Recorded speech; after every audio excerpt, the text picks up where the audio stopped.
Hozirda hamma yerda 65 mingga narx qo'yilgan kvartiramizni 62 mingga tushirdik. Kvartiramiz Bog'shamolda joylashgan 95 kvadrat bo'lyapti. Holi bilan 4 xona. Hozir bizlar mehmonxona turibmiz. Mana shunaqa chiroyli mehmonxona bo'lyapti. Mana bu tomonda kattagina balkoni ham bor va TV zona qilingan.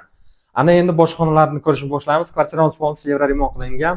Kvartiramizda hali hech kim yashamabdi. Mana bu yerda bizlarda asosiy kirib kelishimiz eshigi, shitlar yeri montaj qilingan va mana bu yerda hol joylashgan do'stlar, televizor o'rnatilgan. Mana bu yerda bitta chiroyli qilib mehka zona qilsangiz yana ham zo'r bo'ladi. Bu yerda esa bizlarda oshxona joylashgan. Oshxonamizda ham hamma kerakli mebel jihozlari bor do'stlar. Qaytarib o'taman, kvartiramizning kvadrati 95 kvadrat. Mana bu yerda esa bizlarda kattalar yotoqxonasi bo'lyapti. Kattalar yotoqxonasida ham hamma kerakli mebel jihozlari bor. Kadastri bor do'stlar kvartiramizda. To'q konturli kasal o'rnatilgan, chopib pol qilingan. Bu yer esa bizlarda bolalar yotoqxonasi, bu yerda ham ikkita kravat o'rnatilgan do'stlar. Domimizning lifti bor.